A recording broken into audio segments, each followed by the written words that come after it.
guys, it's Ghosdee. Welcome back to my channel. And today I'm going to be talking about Nia DaCosta's Candyman.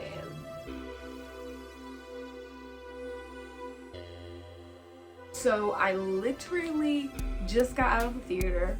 I wanted to record this with the film as fresh as possible, especially because I fucking forgot to bring my notebook, so I have no notes. So I'm literally just going off my brain here. I'm gonna do this video in two parts, kind of. In the beginning, I'm gonna give my spoiler-free thoughts, and then I'm going to spoil the shit out of it. I recommend you not watching my entire video if you haven't watched the movie, just because sometimes spoilers can really ruin an experience for somebody, and I don't want to contribute to that. Let's get into the spoiler-free part. Firstly, I want to say that I'm so happy that we've gotten a Candyman movie that was clearly made for Black people. It wasn't only made by Black people, but it was made for Black people. We needed a Black Candyman movie, and we got a Black Candyman movie, so I appreciate that. Visually, this movie is stunning. I was entirely impressed with how Nia was able to create the essence of what Jordan Peele does in his own films and bring that to hers, with the symbolism, with the colors. The color palette reminded me so much of Us, and I really love that. And also the set design and costume design, the people that worked to make this movie look the way it looked. Yes, I'm a big aesthetic, like when things look good. That's just like how I am. So I totally appreciate the way this movie looked. Overall, the script was good.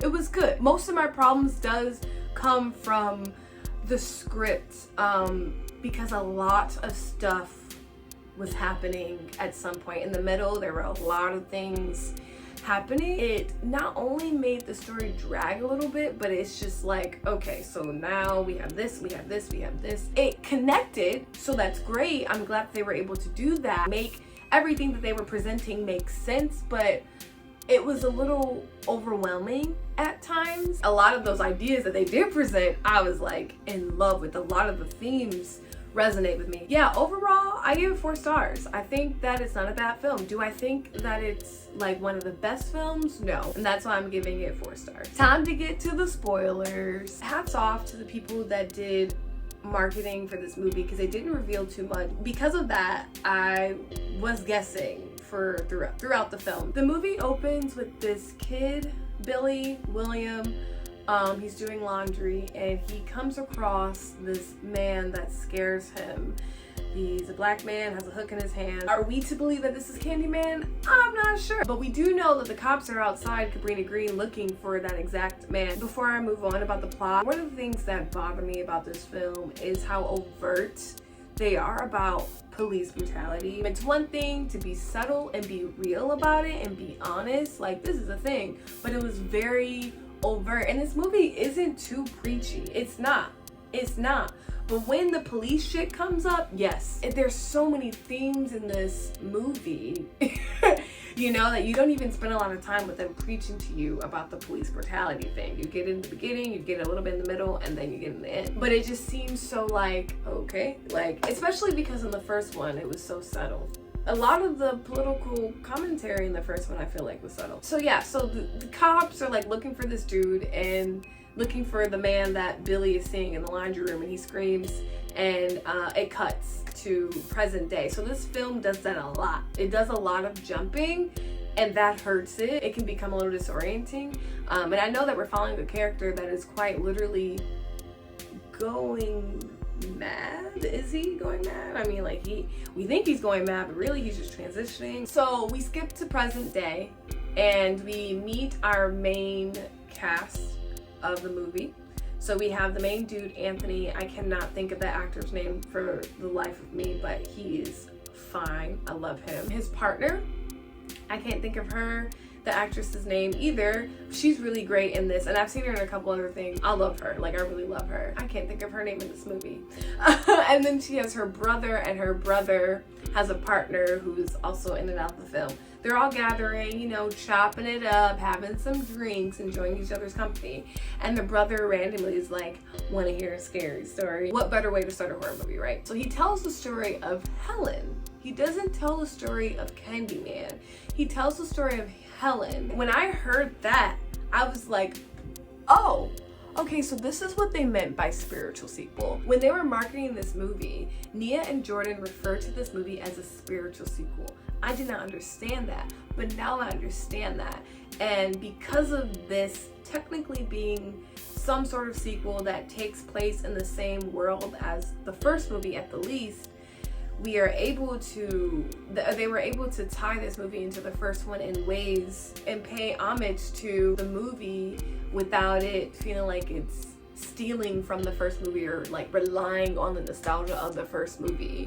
It actually almost reminded me of how Halloween 2018, so I appreciated that. So yeah, he tells the story of Helen and Anthony, who is a painter, he's an artist, takes interest to this. He starts doing research on this. And the next day he has to have a meeting with some sort of art dealer.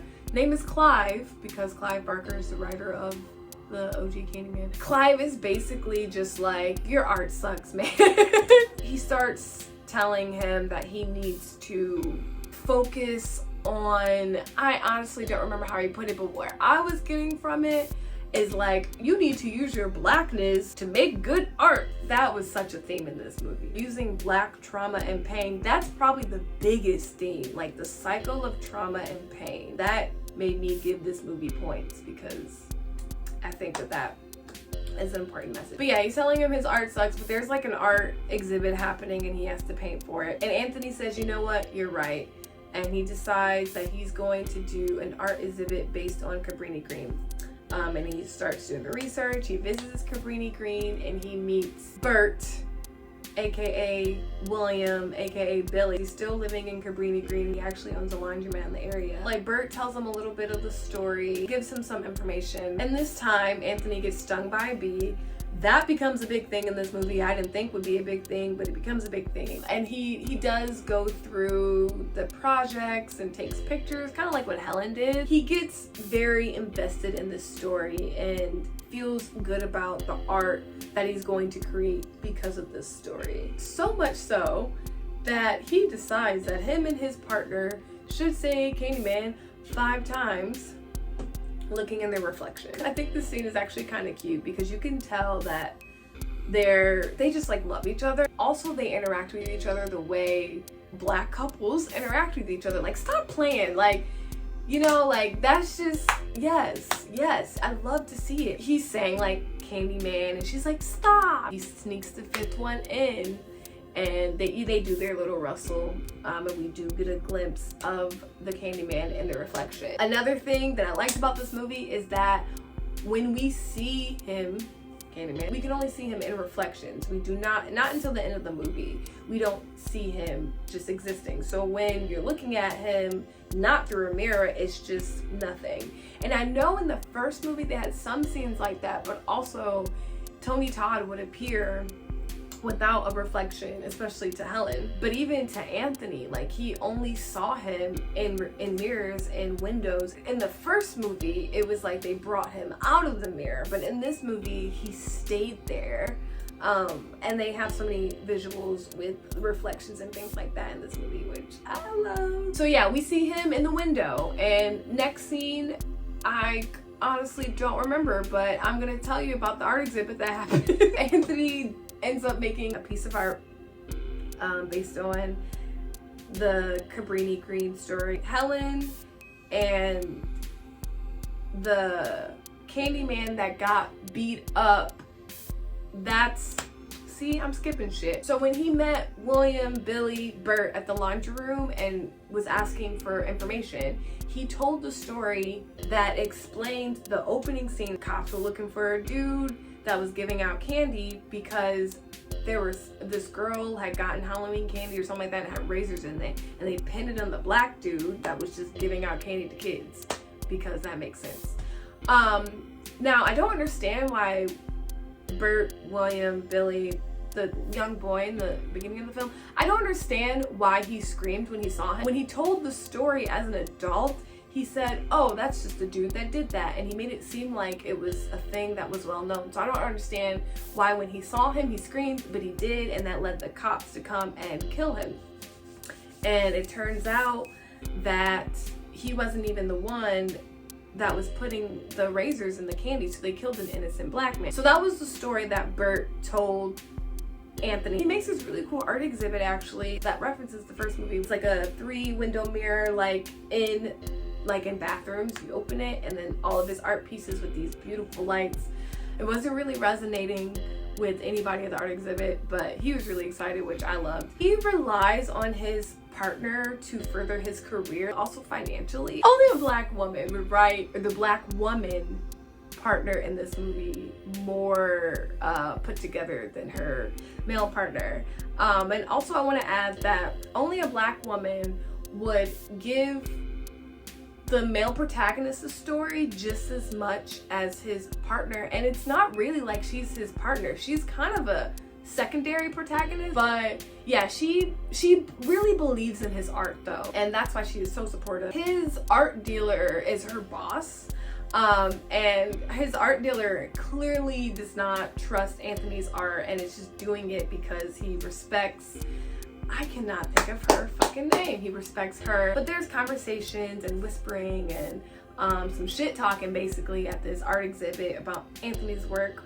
There's a critic played by Virginia Madsen, who actually is Helen in the first one. Nice little cameo there. She's telling Anthony that she's unimpressed. She was like, artists are gentrifiers. So she said, "You're kind" to him. And he's like, "My kind." And she's like, "Artists, yeah, like artist gentrifier." And as soon as she said that, I was like, "You mean white artists? You mean like white people that come from nice homes and nice families? I'm gonna move into this poor neighborhood and I'm a broke artist." Or you could call your parents and be okay.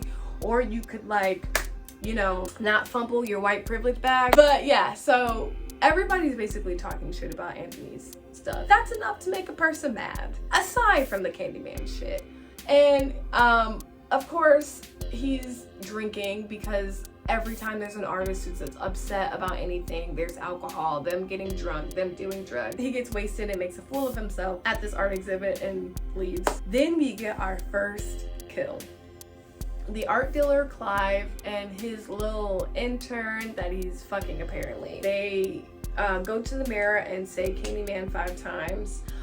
Didn't mention this, but Anthony did have like a note where he urged people to say Candyman 5 times, and the title of his art was Say My Name. They use the Say My Name a lot, kind of like how Say Their Names with Black Lives Matter. So they do it, and long and behold, Candyman comes and slashes the girl's throat. Clive tries to leave, but he is also slayed. Second best kill in the movie. But in general, we don't see a lot of the violence. We see after, or we see a lot of blood, but like as far as like open wounds and gashing, we don't see that a lot, and that did make me a little sad because I like seeing that. I don't remember if the original Candyman had a lot of like blood and gore. I don't think it did. That might have been something that they were just honoring of the first one. It was a great opening kill, and it took about half an hour to get there. News breaks out about the killings, and Anthony is smiling because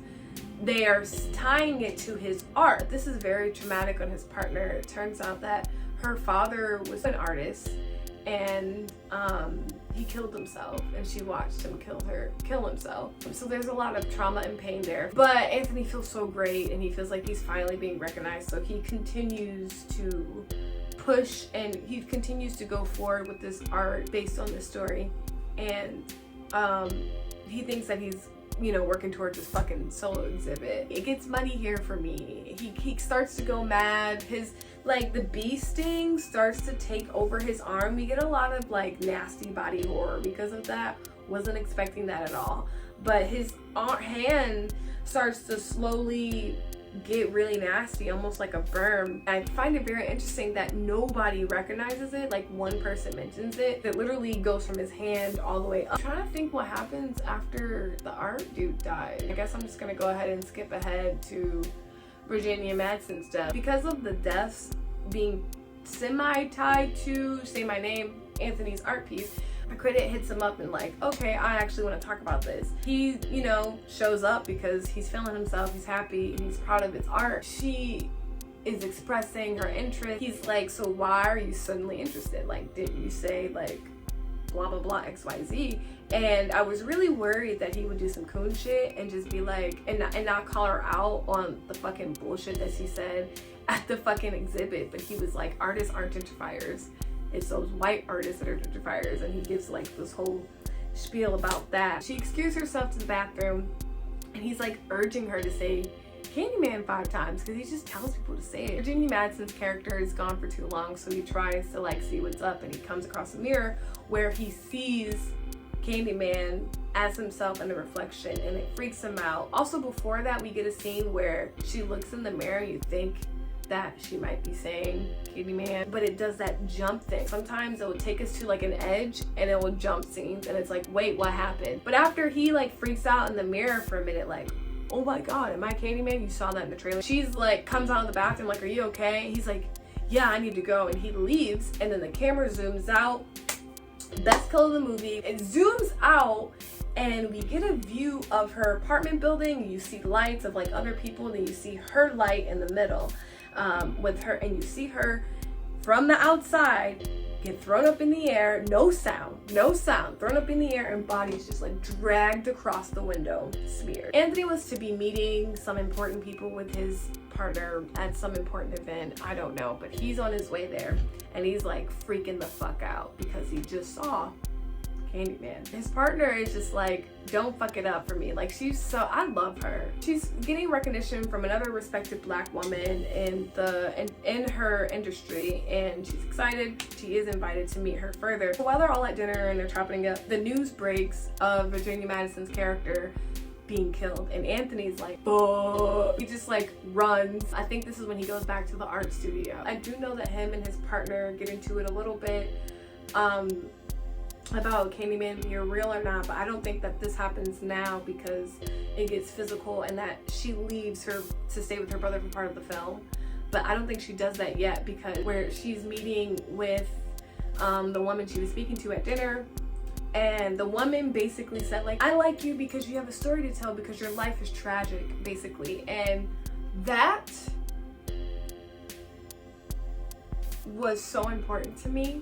To me, that is showing how people love marketing off black trauma, and how people love the stories of the tragic stories that black people go through, and they just like romanticize it. I'm a victim of that. I've gone through so much in my life, and the way that strangers romanticize my life is really fucking weird. You could see the look on her face when the lady is like, oh yeah, your story, what you went through with your dad, and now like the artist that you found, like this tragedy tied to his art, like you're special. I wish I could remember her name. I cannot remember her name, but the secondary protagonist in this movie, her face drops and then the scene ends. There's so many good things in this movie, like good moments like that I love. I don't know what happens. Let's just skip to the part where he's in his art studio.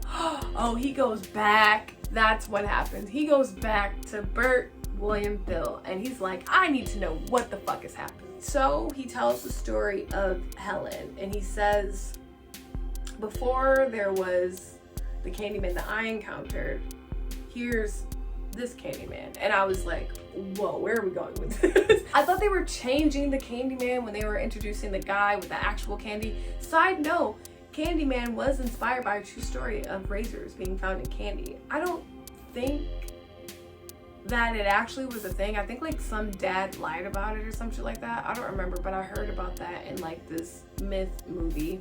I thought that they were just like completely changing the story. I don't know, but they're basically Bert, Will, Billy is like, there are several Candymans, and they're all black men that were treated poorly by white people, basically. Like he says it's a hive, like the essence of Candyman lives in all these people, and I really wanted that to be cooler than what it was. And he then tells us the story of what happened to the Candyman that we know in the first movie. Also, this movie plays with puppets a lot to tell stories, which I love. It reminds me of a storybook almost. This is like a storybook. But yeah, we get puppetry of like what happened to Candyman in the first movie. So we have more information now about like what is happening, I guess. But I just don't really like the whole, like, there are several Candymans, because it's like, really? He goes back to his studio and his partner is there and he's like, no, don't look at it. Don't look at it, because he has paintings of all of these other victims of Candyman. People that he chooses to be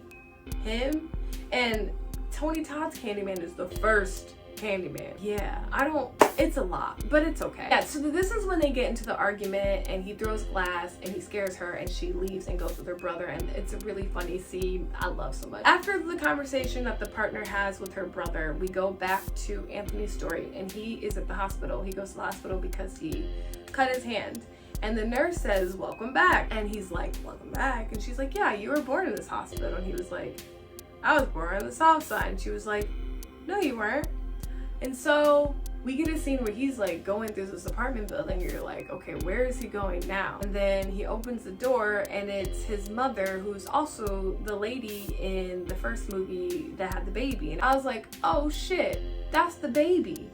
And I really like that, because I remember when I first watched Candyman and there's this whole the ending with the baby and shit. I was like, how great would a sequel be with the baby? And we fucking got it. We fucking got it. It took forever to get to it. Do I wish they would have done it a little bit different? Yes, but I mean, adding this whole plot twist reveal, that's pretty fucking cool. So yeah, he's the baby and his mom is like, I tried to protect you. And he's like, dude, like, Candyman wanted me. Like, he wanted me. Now I'm tied to this nigga forever and I summoned him and now shit's happening. Like, you could at least told me some shit. And so he leaves. We cut back to the girlfriend and she's like, she goes back to the apartment trying to get things and he's not there. And she's like, where the fuck is he? And she gets the idea to go to the laundromat because she remember Anthony had mentioned that before. And she does. It's a soul scene, but essentially she's abducted and they end up at a church.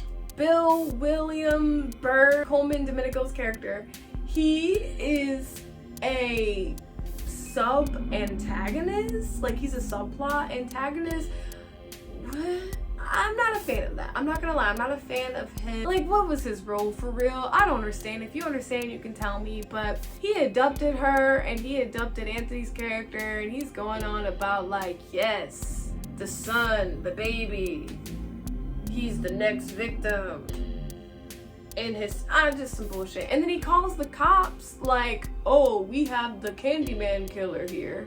Which, there was no indication before then that they were actually looking for Anthony. But he was like, I have the man you're looking for, and described him. And it's just like, okay. It's just really weird because he spends the whole movie like, fuck cops. They did that wrong to that innocent man. And he's like, basically saying like Anthony needs to sacrifice himself at the hands of white cops. Okay. The ending, like the last 15 minutes are like my least favorite. The last 2 minutes really makes it work for me, and I was like, Lord, please end the way I needed to end, because if not, I will probably give this movie 3 stars, and I really don't want to give 3 stars. The partner is able to free herself and like go to free herself, and she ends up stabbing Bert, William, Bill. I know I keep giving him 3 names, but literally he has 3 names in the movie.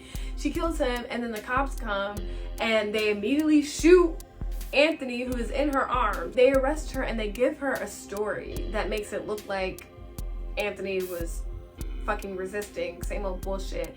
And as he's doing this and she's like processing, because we just hear him and we see her face, I was like, girl, if you don't fucking summon Candyman to get revenge. And she does. She summons him, she gets revenge. The movie ends. There are so many themes of revenge, how your art can make you mad, how white people market off how white people market off black people's trauma and their art. And then there's the whole Bert situation, which is just beyond me. Police brutality, like there's a lot of happening in this film, and it goes back and forth so much. At some point in the film, I realized that all of the victims were white, and I was like, oh my god, this is the ultimate Candyman revenge film, and he's only killing white people. And then we learned that Bert's sister died at the hands of Candyman, and it was so random that he told that story. There were some things in this movie that felt misplaced and didn't make the film feel as conjointed as it could have, but again, I still think it's a great movie. I'm giving it 4 stars. I don't know what's sitting on Letterboxd, but my guess is it's probably gonna sit like a 3.5, like a low 3, mid 3. I still like it, I still recommend it. Thanks for watching this video. If you liked it, you can give it a thumbs up and be sure to subscribe to my channel. You can always hit the bell to be notified whenever I release future content. You can follow me on social media. I'm on Instagram at Disco Llama, Twitter at Ghosdee, and Letterboxd at Ghosdee. I'll see you guys in the next video.